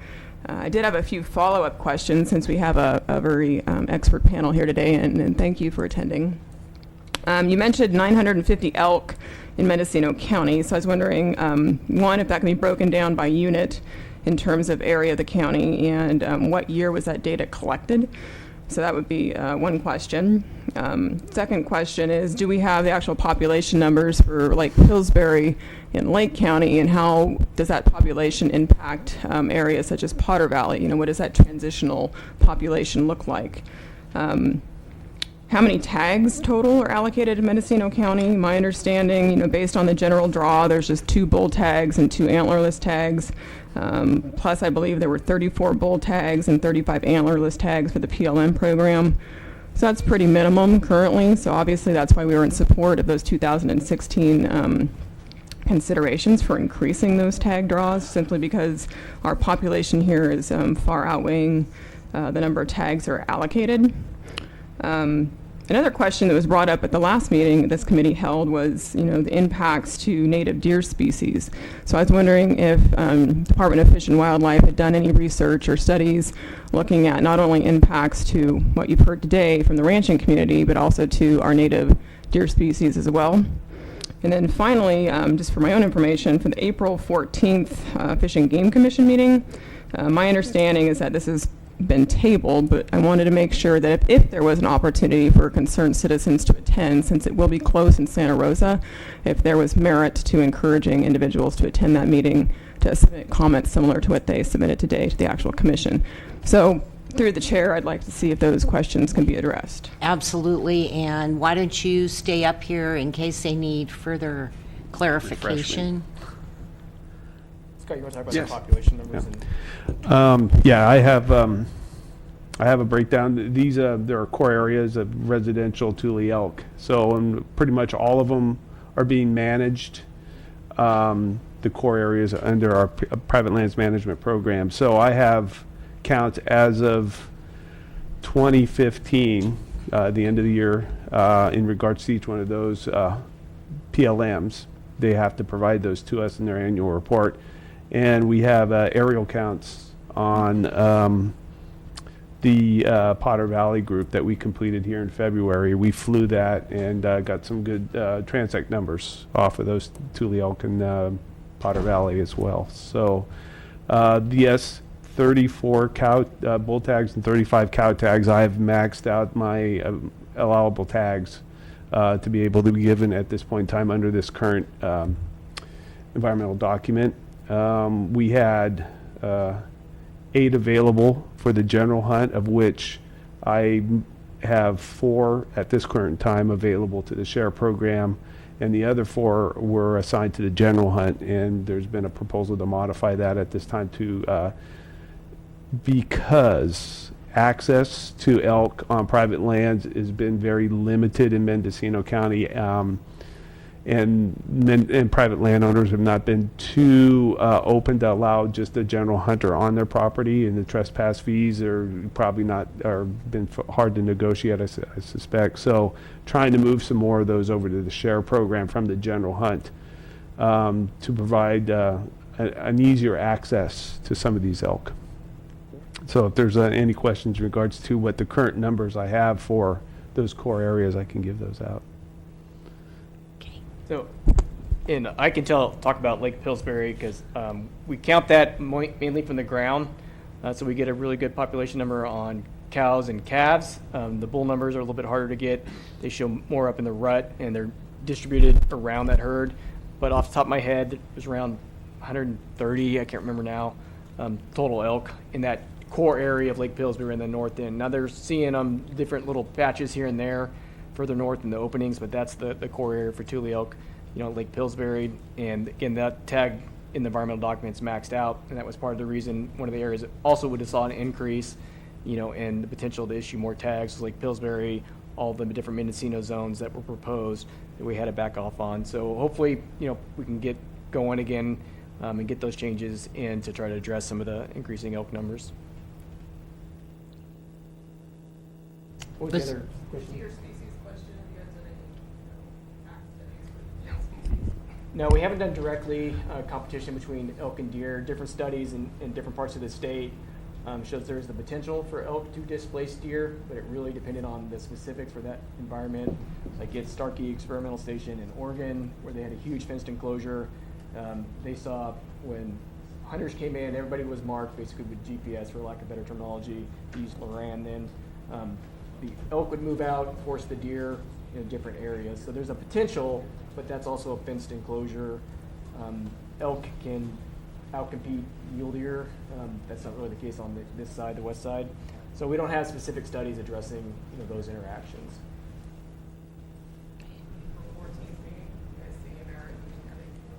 So what the 14th meeting will be is basically the department, when we backed off the environmental document and amended the initial statement of reasons, saying we're just going to go back to what we had before. So that's what's in front of the commission to adopt. It's up to the individual whether they think going there will be beneficial or not. I can't say, either way. It never hurts to have your voice heard and then let them know that the department is working with these different concerns from different landowners, different user groups, you name it. Question? We have a question, Supervisor Jurdy. So I have a question for clarification. At what point would the commission possibly make a decision to tier off different regions of the state rather than doing a plan for the whole state? Okay, can you repeat that? Well, you were talking about earlier about they may make a decision at some point in the future to peel off, say, Mendocino County as a specific Yeah, that region. would be the department's decision, and then as we get the management plan out, get comments back, and seeing what we think, hey, can we do a whole package again and get it in a reasonable time frame? Or does it look like we still have issues, not so much in Mendocino, but other areas of the state that, hey, we can do these other areas where we know we have good data, good numbers, we can propose those as individual, basically environmental documents. So we haven't made that decision yet. So when would a decision like that be made, likely? After the draft management plan is released and comments are come back and see what we're kind of dealing with. So moving forward. You can name a month when that might happen? When? So I hope to have the environmental document or the management plan out by May 1st. And it really depends on the amount of comments that we get from the general public. It's a statewide document. I imagine there'll be quite a few comments, but it really depends on the depth, of those comments and how easy it is to address those. If it looks like we can address, all of those within the management plan document, we can go back, basically, tweak the environmental document we had before. Or it's like, no, hey, we can't address all those concerns to get the changes that we originally had, but we can get the changes for all these other areas and then maybe just do individual documents for those. Between now and May, would you like to get additional documentation from within Mendocino County, or do you think you have enough? Anything, more is better to me, to look at. So I would encourage that. So.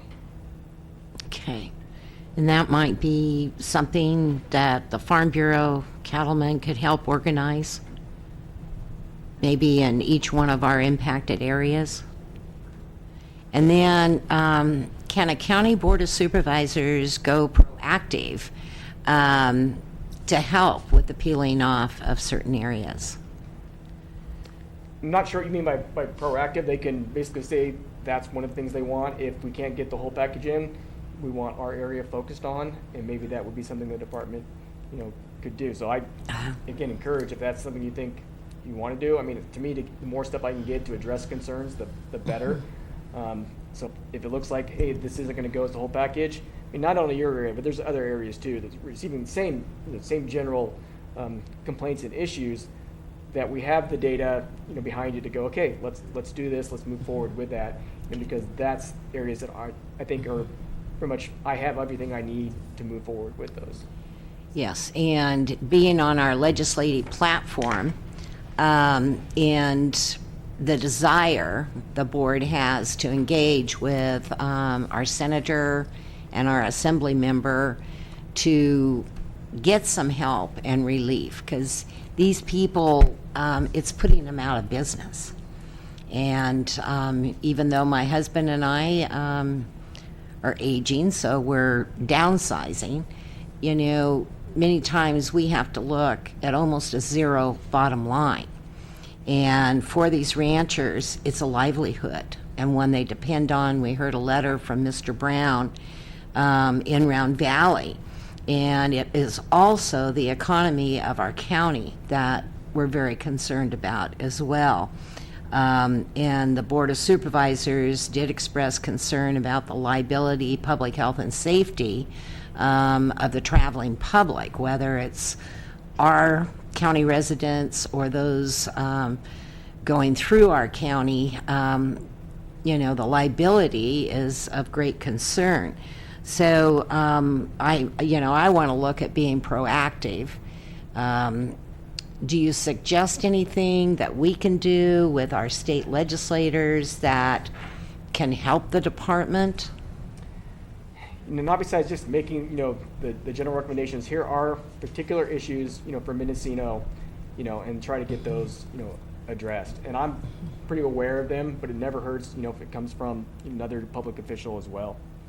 Because I remember way back when in the 80s, when we got overpopulations that really harmed the environment of our rangeland, our valley lands, being overgrazed.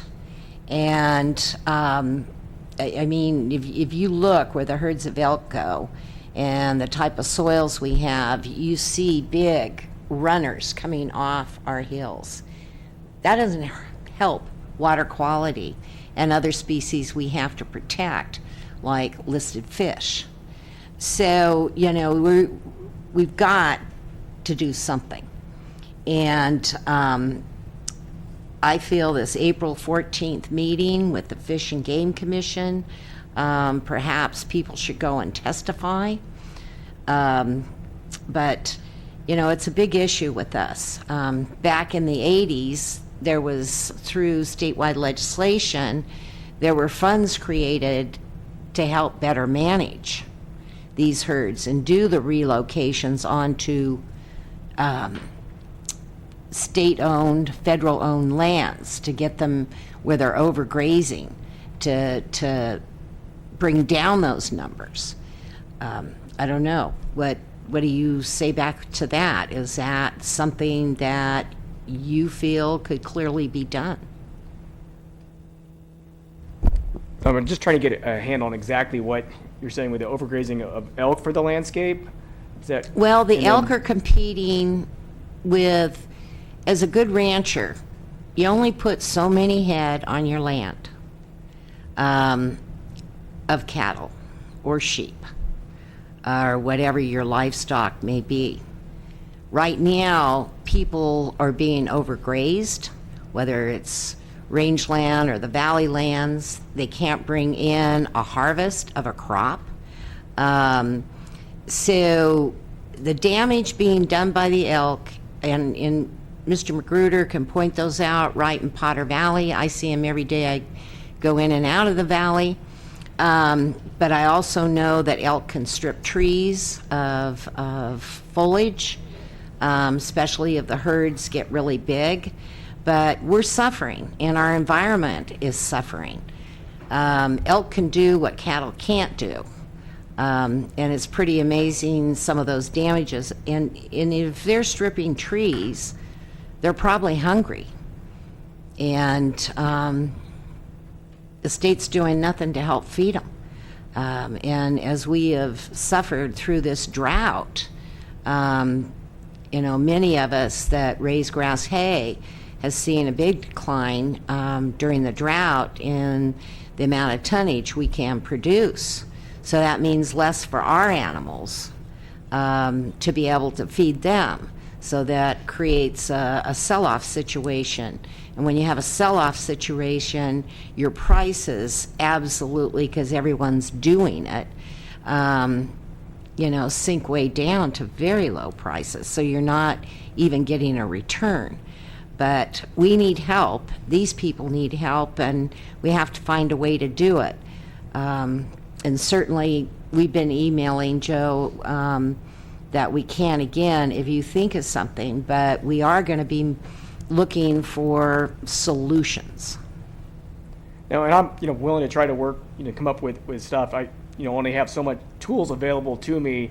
Maybe trying to work with your legislators to try to find some mechanism for financial reimbursement may be of a benefit. I don't have that option, in front of me, and that's the one thing. It comes up not only here, but up on the coast, down south in San Luis Obispo County as well. So that's not an uncommon theme, with elk specifically interacting with private property.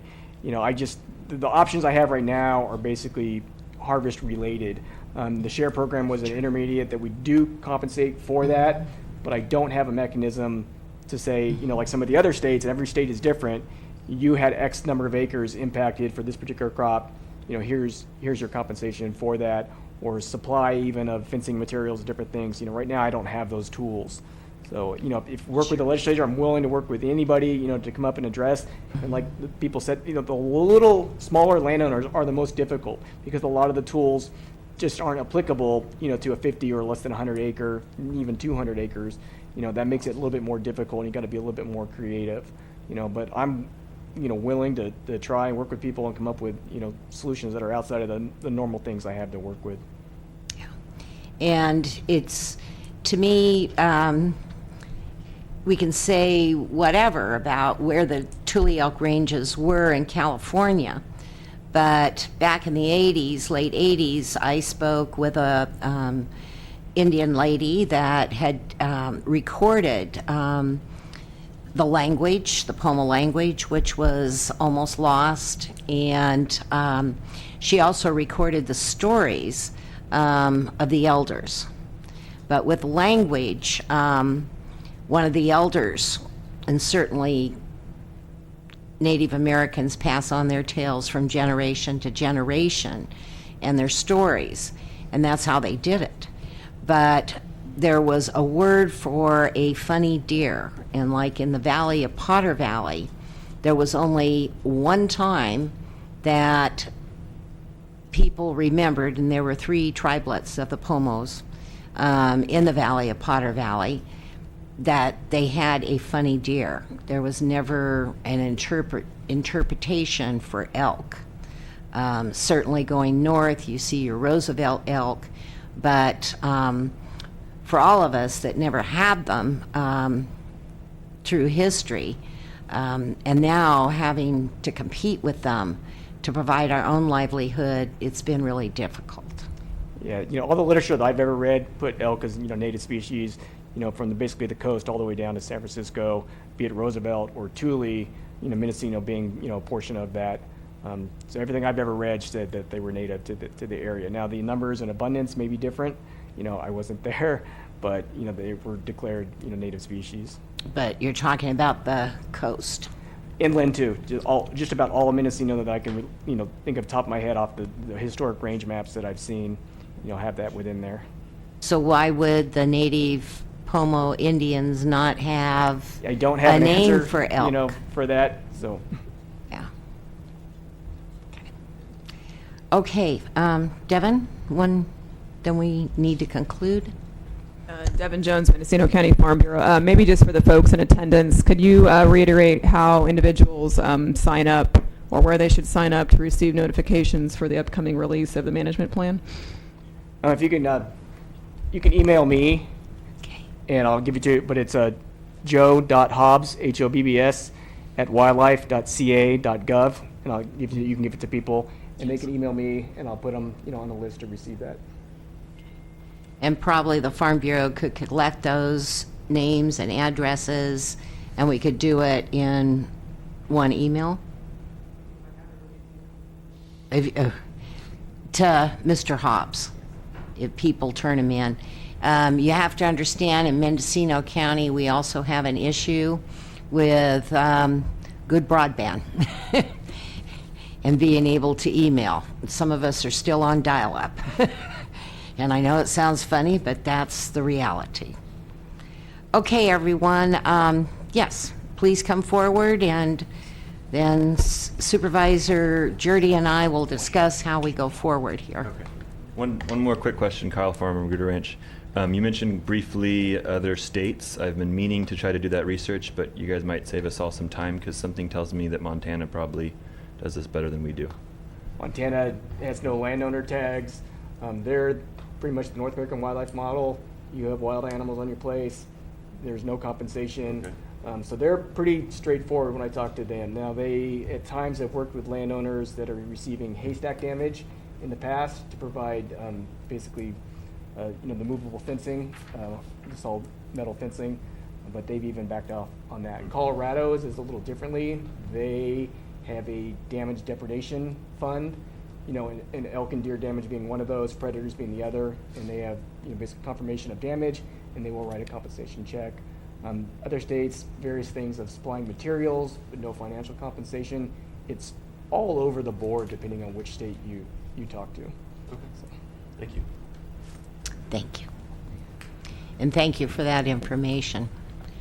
I'm going to go talk to my Pomo Indian friends and see what they have to say about the range of habitat. I'm going to leave some share brochures back there if anybody's interested. Grab one. All my contact information's on the back. Okay. And sir, is it quick? Yes. Thank you. My name is Robert Davis, and I'm with the Mendocino Wildlife Association, an organization we formed very recently. And I just want to make a couple of comments. I totally understand what it's like, the concept of somebody sitting in Oakland and criticizing, people for how they treat wildlife in an area where, they're in this sterile environment and they have no understanding of it. So one of the reasons that we formed the organization is because we wanted to find solutions, to help find solutions and advocate for wildlife, because that's one of the reasons that we live here. And we also want to, we totally understand, absolutely understand the plight of people who are making their living by ranching and farming, and that's another reason we live here, is because this is a beautiful pastoral area. But when you talk about the Pomo Indians and their language, I just want to point out a couple things. One of them is that since sitting here, what I heard is that the original elk population is down to 1% of it was originally. So if it was 500,000 and it's down to 5,000, so we're down to 1% of what there was originally. And what I just saw on the screen was that the elk almost went extinct in the 1860s. Is that correct? Do I have that right? 70, I think. Okay.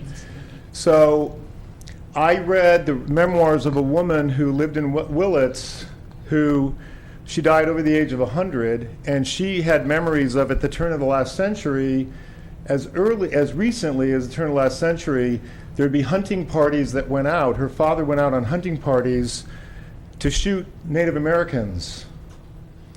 And they were completely decimated.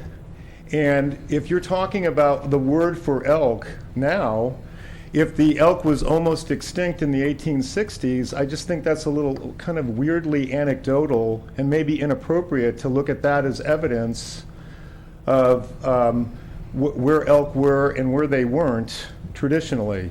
And I know myself, because I have my place is relatively small. It's 250 acres, and I have I'm just south of the Shamrock Ranch, so I've seen elk. I know that elk are around. And but I also know that the native population was so decimated that very few people know what their language was. They very few. I've even gone to I've had things at our ranch for Native Hawaiians who have come up to have retreats, and I tried to find local natives who could tell stories and talk about what their past was about, and I could virtually find no one. So I don't know that that's a really legitimate, way to describe the elk population actually, previously. Sir, there was legislation going through. I went to an elder who was my elder. Right. And when she was young, she was recording the language. I believe Sonoma State University could possibly help you, but yes, Well, I've also, yeah. I was told to go to Berkeley, and I went there to find information about locals, and I'm just saying that it's very cloudy. Dr. Victoria Patterson Right. is a good person to connect with. I'm sure you've seen the exhibit at our museum. And myself, I have Native American family. I'm not bloodline. It was bloodline relatives that married natives, and I have a high respect for them. And yes, our past history could be very colorful as well as very sad.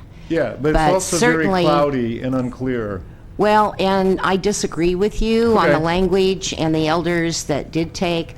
My grandmother wrote letters on behalf of Native Americans, and if you're allowed to go inside the archives around Palo Alto, San Bruno area, for the federal government in the West Coast, my grandmother had one of the oldest letters that's archived in there. So, I do take exception with what you're saying. And I will say that, it's wonderful with your organization. You should try to engage with the people within your community and stay engaged in this process with the County Board of Supervisors, because we're looking for all the help we can get. And so are we, and I just want everybody to know, I would like to make the statement that we really want to try to help find solutions so that everybody can live together with the wildlife and with ranchers and farmers, and we're not an organization that is saying, that it's all or nothing. So that's just what I wanted to say, and have at least somebody say it. Okay, thanks. Thank you, sir. Anyone else?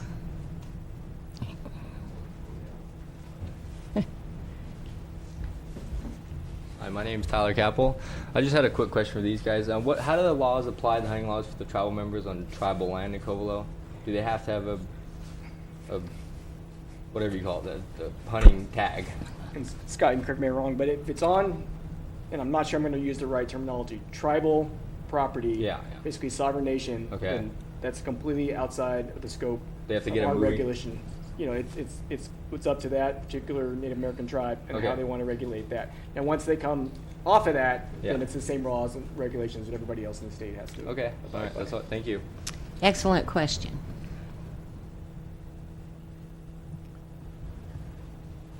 I'm Dennis Moore. I'm a resident of Covell. Also, I'm a neighbor of Terry Proschel. I think there's one issue that really needs to be addressed, and that is the size of the herd that we have in the valley. I counted over 70 elk in the field across the road from my house. They're increased, and that's just one group. There's several groups of elk in the valley, and so I would estimate that there are well over 100 elk within the boundaries of Round Valley. And what bothers me is that these elk are increasing by probably 20 to 30% per year, maybe more, and their territory is expanding. They're taking over more and more people's private property. And I've been over in Jack Brown's field. These elk make wallows in his field that you can lose a piece of equipment in. I mean, what they don't eat, they trample, and they make a mess out of. And I think that something needs to be done. Issuing 5 or 10 tags for a season is not adequate in controlling the herd of elk. We need to take measures that are much more stringent than that, because they're probably increasing by somewhere between 20 and maybe even 50, depending on how many elk there are actually there per year. And if we don't do something to control them, more and more people are going to find their property devastated by the elk. Thank you. Thank you. Okay, Supervisor Jurdy. You have comment on direction that we should take? Well, I think we should consider requesting that they peel off Mendocino County from the state effort if it looks as if that is going to postpone a revised plan. And I was kind of curious when you guys were talking about the possibility of up in Delaware County of 2 or 3 or 4 or 5 property owners working together. I'm curious if this would work if there could be a model in Mendocino County where, and I don't know who the lead would be, whether it's the Resource Conservation District or the Farm Bureau or some third party that could maybe coordinate several different property owners, because it just seems to me that this could be kind of a substantial effort for a small property owner. But maybe if you could aggregate 10, 20, 30 different property owners, they may be able to have a plan that's viable. Anyway, that's just a thought I had based on what was said. Well, I'm working with the Farm Bureau up in Del Norte County, so they're part of the 8-property contract, the lead, so. I'm not trying to volunteer into the group, but I'm just right. And then also this idea that I guess in Colorado they have depredation fund, and it does seem to me that these different groups that are advocating these, preservation of these animals should maybe step up a little bit and help lobby the legislature to create a fund like that in California, because there's impacts here to policies that they've advocated for that are now having impacts on other people's private property, and there's doesn't seem like there's an equitable compensation going on right now. So there's just some initial thoughts. Okay. And staff will get that, and because we should report out to the board on April 5th, and I'm not sure if we want to recommend further action in an agenda summary, so maybe we need to work on that. Sure. Yeah. So we can move forward and write letters of recommendation. So do those ideas sound yes, plausible to you? Mm-hmm. Okay. But I also think engaging our senator as well as our assembly member needs to be done, because we are taking on the responsibility. It's been thrown on us. You don't see them relocating to Golden Gate Park or any of the parks they have in San Francisco, Oakland. And I feel it's a state of California issue, and those of us suffering damages need to be compensated because of that. So I don't know where we go down that road, but that certainly is what I think our senator and assembly member need to, sit down and talk with us. And I will say too, there's no one else in the world besides ranchers and farmers and other rural area residents. They love where they live. They love the wildlife. It's just when you can't earn a living and your living's being taken away from you, that's cause for concern. And we're a poor county, so we can't lose our economy. Okay. Thank you, everyone, for being here. We're going to adjourn now, and we will be back April 14th for general government, mainly to discuss MAX.